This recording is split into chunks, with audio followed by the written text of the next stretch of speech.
नमस्कार दोस्तों, आज मैं आपको गणित के बहुत इंपॉर्टेंट सवाल कराऊंगा। तो चलिए स्टार्ट करते हैं। पहला सवाल है, पाइप ए टैंक को 12 घंटे में तथा बी 8 घंटे में भर सकता है। देखो, पाइप ए ये 12 घंटे में भर रहा है, पाइप बी ये 8 घंटे में भर रहा है। ये दोनों भरने वाले हैं तो पॉजिटिव ले लो, ठीक है।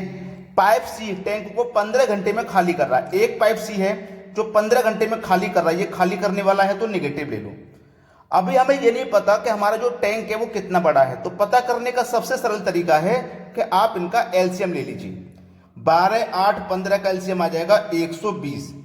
12 से कटाएंगे 120 को तो 10 बार में कटेगा, 8 से कटाएंगे तो 15 बार में, और 15 से कटाएंगे तो 8 बार में, ठीक है। ये भरने वाला था ए, प्लस ले लो। ये भी भरने वाला था, प्लस ले लो। ये खाली करने वाला था तो इसे माइनस ले लो, ठीक है। अब बोला है, यदि सभी पाइप एक साथ खोल दिए जाएं तो 5 घंटे में कितना भाग भर जाएगा। 5 घंटे में देखो, तीनों पाइपों को हम खोल देंगे तो हमारा ए और बी मिलकर के ये 10 भरेगा, ये 15 भरेगा, तो दोनों मिलकर के कितना भरेंगे 25।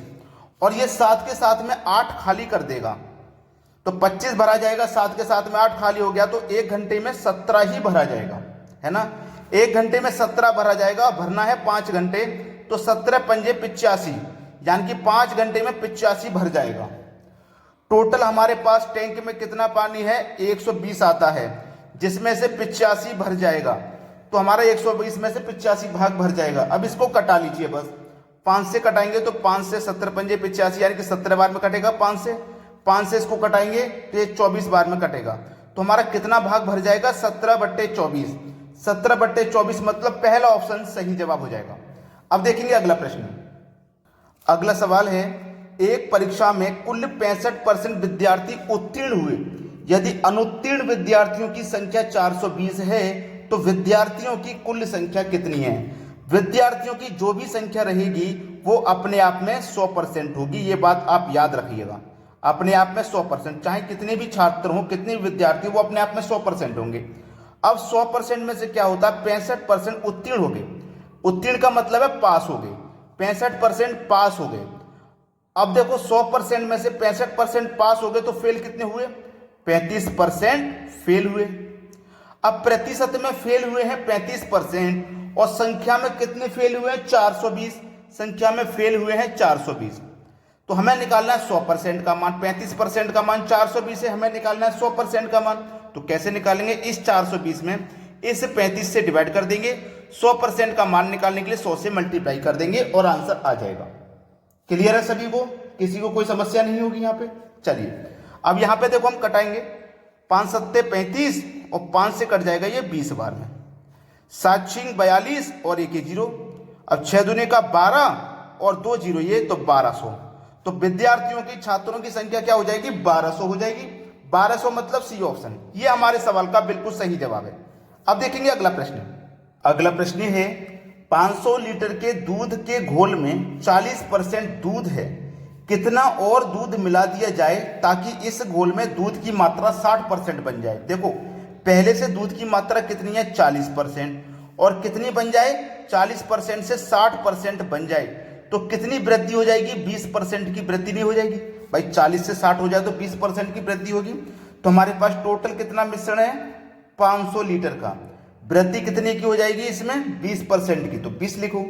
बटे में क्या करना है, पहले वाला मिश्रण लिखना है, मतलब पहले वाली वैल्यू लिखनी है 40। बस सवाल खत्म हो जाएगा यहीं पे। देखो, 20 दूने का 40 और 2 से कट जाएगा हमारा 500, 250 बार में। सवाल का आंसर यही है 250, जो हमारे पहले ऑप्शन में दिया गया है। सभी को समझ में आया होगा। अब देखते हैं अगला सवाल। अगला सवाल है, 20 को 2 भागों में इस प्रकार विभाजित करें कि भागों के वर्गों का योग 232 हो। 2 भागों का मान क्या होगा। देखो, ये जो 20 है ना, आप पहले ऑप्शन में देख लो किन 2 भागों का योग 20 है। 6 और 14 20, 8 और 12 20, 4 और 16 20, 10 और 10 20, यानी कि सभी ऑप्शन में 20 है। अगर हमारा केवल एक ही ऑप्शन में 20 होता तो वही सही हो जाता, कैलकुलेशन की जरूरत नहीं पड़ती। अब हम क्या करेंगे, पहला ऑप्शन ले लेंगे। पहले ऑप्शन हमारा क्या है, 6 और 14, यही तो है। तो 20 के 2 भागों में इस प्रकार विभाजित करें कि भागों के वर्गों का योग, इनके वर्गों का योग 232 होना चाहिए। तो चलिए देखते हैं, 6 का वर्ग करेंगे तो 36, प्लस 14 का वर्ग करेंगे तो 196 होता है। अब इनका योग करेंगे तो 6 और 6 12, हासिल लगा 1, 3 और 9 12 और हासिल का 1 13, फिर से हासिल का 1 और 1 ये और हासिल का 1 जोड़ देंगे तो 2, 232 हो गया। और चाहिए कितना हमें? 232 चाहिए। तो बस यही तो आंसर हो गया भाई, 232 चाहिए और 232 आ गया। पहला ऑप्शन हमारे इस सवाल का बिल्कुल सही जवाब हो जाएगा। अब देखेंगे अगला सवाल। अगला सवाल है, एक व्यक्ति किसी वस्तु को 15% लाभ पर बेचता है, उसने इसे 6 रुपये अधिक पर बेचा होता तो उसे 18% लाभ होता। देखो पहले बेच रहा था वो 15% में, ठीक है। अगर वो 6 रुपये अधिक में बेचता तो 18% का लाभ होता, यानी कि 15% की जगह पे उसे 18% का लाभ होता। तो लाभ में कितने की वृद्धि हो जाती? 3% की। लाभ में 3% की वृद्धि हो जाती है और रुपए में कितने की वृद्धि हो रही है? 6 रुपए की। तो 3% का मान 6 रुपया है, तो 1% का मान कितना हो जाएगा? 2 रुपया, ठीक है। तो वस्तु कितने रुपए में खरीदी थी? खरीदी थी मतलब कॉस्ट प्राइस पूछा है, और कॉस्ट प्राइस क्या होता है अपने आप में? 100%, मतलब 100% का मान। तो 100% का मान बताना है। 1% का 2 रुपये, तो 100% का 200 रुपये हो जाएगा। सवाल खत्म हुआ। सी ऑप्शन हो जाएगा आपके सवाल का बिल्कुल सही जवाब। अब देखेंगे अगला प्रश्न। अगला प्रश्न है, ए एक काम 12 दिन में और बी 18 दिन में करता है। ए आपका 12 दिन में और बी 18 दिन में करता है। अब टोटल काम पता करने के लिए आप दोनों का एलसीएम ले लोगे, तो एलसीएम हो जाएगा 36। 12 दिया 36, 18 दूने का 36। ए एक दिन में 3 काम करेगा, बी एक दिन में 2 काम करेगा, ठीक है। अब देखो उसने बोला है दोनों 4 दिन साथ मिलकर काम करें। दोनों कब तक काम करेंगे? केवल 4 दिन तक। अगर दोनों मिल जाएंगे तो एक दिन में कितना काम करेंगे? ए करेगा 3, बी करेगा 2, दोनों मिल जाएंगे एक दिन में 5 काम। और 4 दिन तक साथ काम करेंगे तो 4 दिन में कितना काम कर लेंगे? 5 चौको 20। टोटल काम कितना है? 36, जिसमें से 4 दिन में इन्होंने 20 काम कर लिया, तो बचा काम कितना है? 16 काम बचा है। तो बोला है काम का कितना भाग बाकी रह जाएगा? कितना काम रह जाएगा बाकी? 16। कितने में से? 36 में से रह जाएगा बाकी 16। कटा लो, 4 चौको 16, 4 रीम 36, यानी कि 4/9।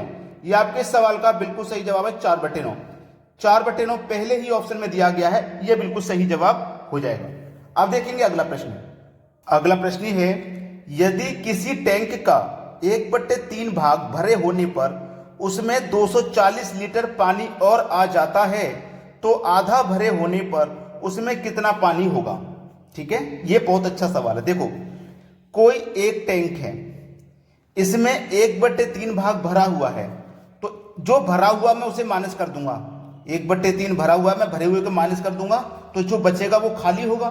तो 3 एकम 3, 3 में से 1 गया तो बचेगा कितना? 2/3 बचेगा, है ना।